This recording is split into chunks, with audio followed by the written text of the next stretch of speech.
Welcome. प्रसाद commerce classes में commerce की ये सीरीज चल रही है जिसमें केवल कॉमर्स के क्वेश्चन है। फर्स्ट क्वेश्चन है, किस संगठन के अधिकारों का पूर्ण विकेंद्रीकरण मतलब फुली डिसेंट्रलाइजेशन होता है? तो लाइन में भी होता है, कर्मचारी में भी होता है, क्रियात्मक में भी। तो यहाँ पर ऑप्शन हो जाएगा D, all of the above हो जाएगा।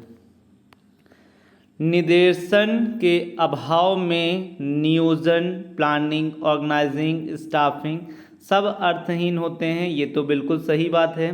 तो इसलिए इसका ऑप्शन नंबर जो है वो ए जो है वो सही हो जाएगा।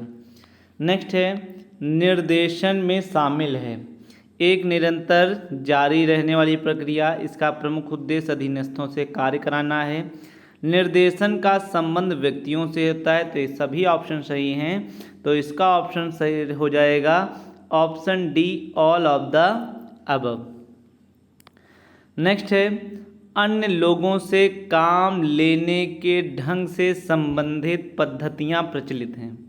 तो ये किससे प्रचलित हैं? संप्रेषण द्वारा, प्रबंध द्वारा, या सहभागिता प्रबंध द्वारा, या अभिप्रेरणा प्रबंध द्वारा, या उद्देश्यों। तो जब हम किसी अन्य से काम लेते हैं तो कम्युनिकेशन तो हो ही नहीं सकता है। काम लेते हैं तो सहभागिता हो सकती है, पर लेने का ढंग पूछा गया तो भी सहभागिता नहीं होगी। तो उसमें मुख्य जो होगा वो हमारा जो होगा वो होगा उद्देश्य। लेने के ढंग से संबंधित जो पद्धतियाँ हो रही हैं वो उद्देश्य से संबंधित होंगी। ऑप्शन नंबर डी जो है वो सही हो जाएगा। नेक्स्ट है, दूसरे लोगों से काम लेने की सर्वाधिक प्रचलित पद्धति कौन सी है?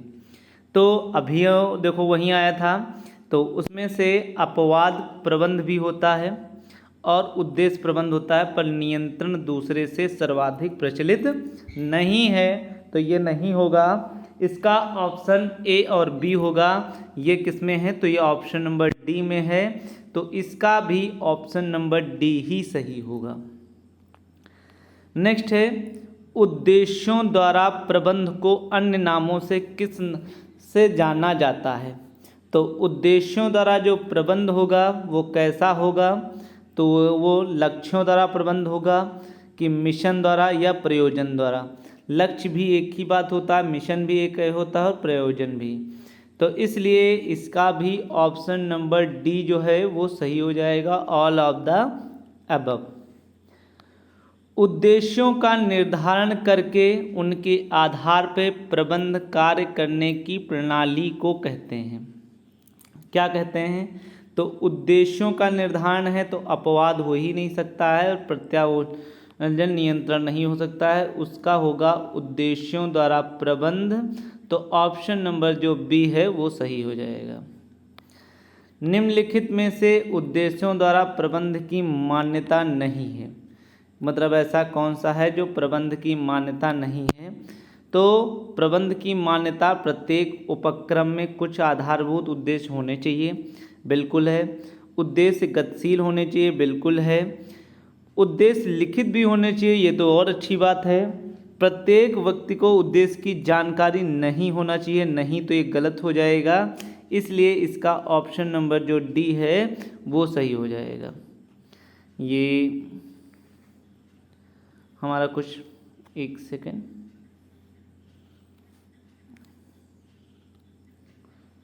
ऑप्शन नंबर डी जो है वो सही हो जाएगा, फिर से सही हो गया है। नेक्स्ट है, उद्देश्यों द्वारा प्रबंध तकनीक के उद्देश्य क्या हैं, ऑब्जेक्ट क्या हैं? तो उसके द्वारा जो अंतिम परिणाम है प्राप्त करना, ये भी एक टेक्निक होती है। प्रत्येक व्यक्ति के उद्देश्यों को संस्था के आधारभूत उद्देश्यों से समन्वित करना भी है। कार्य के निष्पादन का मापन भी करना है, इसलिए इसका भी ऑप्शन नंबर डी हो जाएगा, उपर्युक्त सभी हो जाएगा। उद्देश्यों द्वारा प्रबंध तकनीक के आविष्कारक कौन हैं? तो ये पूछा जा रहा है। तो 1950 में अल्फ्रेड स्टोन है कि टेरी हैं कि मूरी हैं, या इनमें से कोई नहीं? तो इसका सही ऑप्शन है अल्फ्रेड स्टोन ने, जिन्होंने 1950 में उद्देश्यों द्वारा प्रबंध तकनीक की आविष्कार किया था। नेक्स्ट है उद्देश्यों द्वारा प्रबंध की प्रक्रिया के तत्व हैं। तो कौन कौन से हैं? तो संगठन के उद्देश्य का निर्धारण तो होता ही है, विभागीय लक्ष्य का भी निर्धारण होता है, प्रबंधक के लक्ष्य का भी निर्धारण होता है। तो इसलिए यहाँ पर सही हो जाएगा ऑप्शन डी, उपर्युक्त सभी हो जाएगा। फ्योल के अनुसार प्रबंध के कार्य कितने हैं? तो फ्योल के अनुसार जो फंक्शन हैं वो 5 हैं। मुख्यतः कौन कौन सा? प्लानिंग है, ऑर्गेनाइजिंग है, स्टाफिंग है, डायरेक्टिंग है एंड कंट्रोलिंग है। इन्होंने मैनेजमेंट को सिर्फ 5 भागों में बांटा है। और जब पोस्टकॉर्ड CORD हो जाता है तब वहाँ पे लूथर गुलिक हो जाते हैं। नेक्स्ट है उर्विक के अनुसार प्रबंध के कार्य हैं। तो उर्विक ने उसको किस में बांटा है? तो उर्विक ने जो है प्रबंध का जो मेन ऑब्जेक्ट दिया है वो है प्लानिंग करना, ठीक है। और कंट्रोलिंग तो इसमें है ही नहीं, तो इसलिए ये तो होंगे नहीं। तो ऑप्शन नंबर ए जो है वो सही हो जाएगा। नियुक्ति में सम्मिलित है, जब किसी की ज्वाइनिंग होती है तो मतलब भर्ती होती है, मतलब उनका सिलेक्शन किया जाता है, उनको ट्रेनिंग की जाती है, इसलिए इसके ऑप्शन नंबर डी जो है वो 64 का ऑप्शन डी जो है वो सही हो जाएगा। निम्नलिखित में किसने सर्वप्रथम अभिप्रेरणा को प्रबंध के कार्यों में सम्मिलित किया था? तो ये एलन है कि कुटज हैं कि उर्विक हैं कि सभी हैं? तो इसका ऑप्शन ए हो जाएगा 65 का। एलन जो हैं वो सर्वप्रथम अभिप्रेरणा को प्रबंध के कार्य में शामिल किया था। नेक्स्ट है 66, निम्नलिखित में से किसने आदेश को प्रबंध का एक महत्वपूर्ण तत्व माना है? किसने माना है? तो जो आदेश जो हैं वो फ्योल ने माना है, तो इसका ऑप्शन नंबर ए जो है वो सही हो जाएगा। टोली नामक की रचना किसने की है? तो टोली की रचना टासेटोली टासेटेलर, ये इसका बहुत अच्छा ट्रिक है, टासेटोली टासेटेलर ने किया है। तो ऑप्शन नंबर ए जो है वो सही हो जाएगा। निम्नलिखित में से कौन सा उपागम डॉक्टरी विधि के नाम से जाना जाता है? तो ऐसा कौन सा है? तो उसे हम मानवीय संबंधात्मकवाद कहते हैं। तो इसका ऑप्शन नंबर जो ए है वो सही हो जाएगा, उपागम डॉक्टरी। डॉक्टर किस पर होते हैं? मानव के। वैज्ञानिक तो हो ही नहीं सकते, वैज्ञानिक तरीके से होते हैं, संबंध मानव से होता है। नेक्स्ट है हार्थॉन का प्रयोग किसने किया था? तो हार्थॉन का प्रयोग हर्बर्ट मेयो ने किया था, इसलिए हार्थॉन का ऑप्शन नंबर ए जो है वो 69 का सही है। हार्थॉन प्रयोग के फलस्वरूप क्या हुआ? तो इसके फलस्वरूप यांत्रिक विचार की लोकप्रियता बढ़ी, बिल्कुल गलत। समाजशास्त्री विचारधारा का जन्म हुआ, ये भी गलत। प्रबंधकीय गुणों का विकास हुआ, ये भी गलत। इसके फलस्वरूप यांत्रिक विचारधारा की लोकप्रियता में कमी होने लगी। नेक्स्ट है प्रसिद्ध पुस्तक प्रबंध का दर्शन शास्त्र जो है वो फिलॉसफी ऑफ मैनेजमेंट किसने लिखी है? तो हेनरी फ्योल ने भी नहीं, FW टेलर ने नहीं लिखा है। किसने लिखा है? तो ओलिवर सेल्डन ने लिखा है। तो ऑप्शन नंबर ए है, और बहुत इंपॉर्टेंट है कि the philosophy of management is written by Oliver Sheldon. Next है प्रबंध का मानवीय संबंधों का दृष्टिकोण किसके द्वारा लिखी गई थी?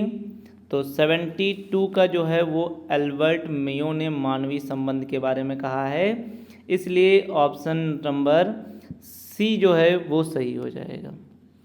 फ्योल के सिद्धांत कैसे हैं? वो हर जगह मान्य हैं। तो हर जगह कौन? संकुचित तो हो ही नहीं सकते हैं, तो वो हो गया ऑप्शन नंबर डी, सर्वव्यापी हो गया।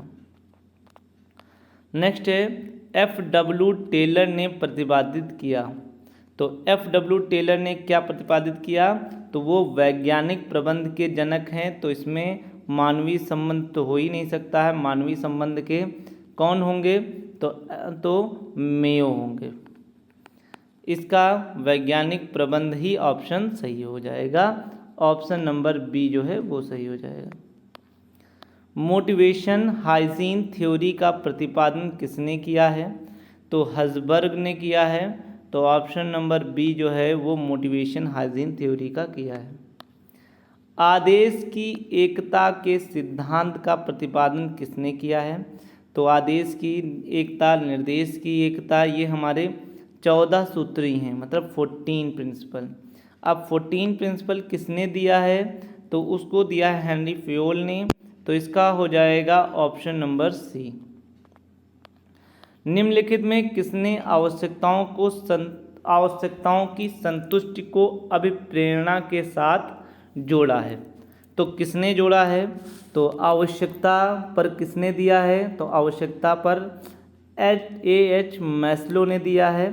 तो इसका ऑप्शन नंबर सी जो है वो सही हो जाएगा। नेक्स्ट है, और ये क्वेश्चंस प्रिंसिपल ऑफ मैनेजमेंट का लास्ट क्वेश्चन है।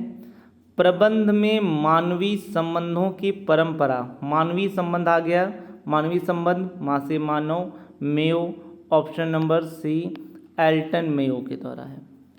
तो ये हमारे थे क्वेश्चंस। आगे और भी क्वेश्चन आते रहेंगे। Thank you for connecting to me. अधिक से अधिक please like, share and subscribe करिए। कॉमर्स के हम और भी वीडियो आपको मिलते रहेंगे। नेक्स्ट टॉपिक होगा office management. Thank you, have a nice day.